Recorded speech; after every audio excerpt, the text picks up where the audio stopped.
Guys, ito na yung pandikit na magkakabit sa basag mong postiso. Pati relasyon nyo, patitibayin nito. Panoorin mo. Flerix ng motor, Flerix sa sakyan, no?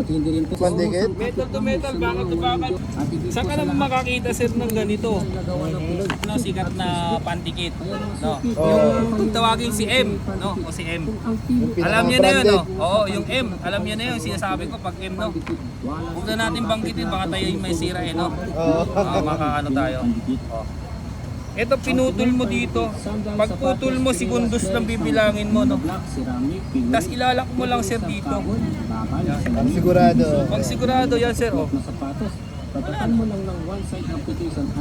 Sobrang dikit yan. Nag-lock na yun. Ang tibay niyan, sir.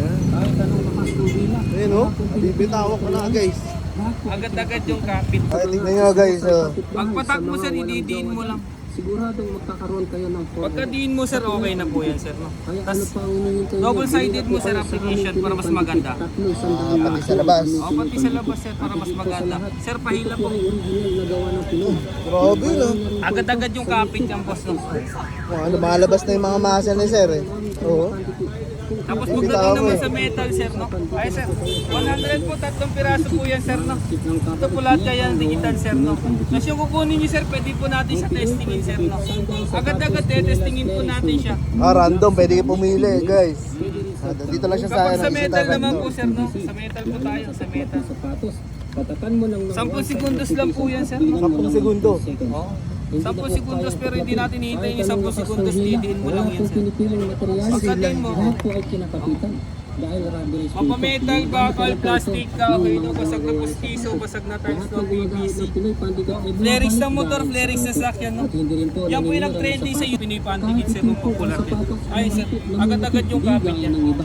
Wala stick ang kapit lahat sir, ng relax, sir. bumibili ay bumabalik dahil sa kapit. Pwede pala sa bakal tong Pinoy Pandikit. Metal to metal, bakal to bakal, plastic to plastic, kayang-kaya niya po yan, sir. Goods na goods po yan, sir, no? Hindi lang pala sa rubber guys. Pwede niyo po buksan, sir, para makita niyo po, no? Pinoy Pandikit. Tatlo isandaan lang po ang aming Pinoy Pandikit. At higit po sa lahat, ito Ang po bangis. yung nagawa ng Pinoy. Nakagandaan yan, sir, 1 year expiration pati yan, hindi po tulad ng ibang pandikit po yan, no? 1 year expiration. Opo, 1 year expiration po yan. Testing natin, sir. Ang Pinoy Pandikit, sandal, sapatos, 100 po, sir. Ito, tetestingin natin. Ayan, Binili ni sir. bibili ni sir. Binili ni sir to. Sir, ikaw mamili, sir. Kayo po mamili. Baka sabihin nila, ano eh, no? Patakan mo lang ng one side application at dinan mo lang ng 10 seconds. Ito yung kinuha niyo, sir. Ng mga gumagawa ng sapatos. Lahat ng gumagamit ng Pinoy Pandikit ay bumabalik. Pagpatak mo, sir, didiin mo lang. At hindi rin po naninira ng sapatos. Pagka di nyo, okay na yan, sir. Agad-agad yung kapit niya. po ang sapatos. Tapos double-sided mo. Hindi gaya ng iba. Ilagay mo lang. Stick ang Patakan. kapit lahat ng bumibili ay bumabalik. Dahil Tapos sa mga regarding sa mga sapatos, sir, bisitahin niyo po ito, no? Sa FB page namin. Siguradong magkakaroon Ayan oh. ng Guys oh. Agad-agad yung kapit niya, no? kaya ano pa Ang tibay. bili na po kayo Matibay po yan, mas matibay po yan sa relasyon. Oo nga. Ito na yung takip sila, huwag nyo na ipapalik kung dati yan. Dalawang elepante nga, pinagdikit niya, hindi nakapaghiwalay. Oo, dalawang ilipahan. Totoo yun. Bangilista Street, sa harapan ng Isita Recto. Ayan. Manalo yan, manalo. Pinoy Pandikit. Dalawang elepante pinagdikit. 100 pesos.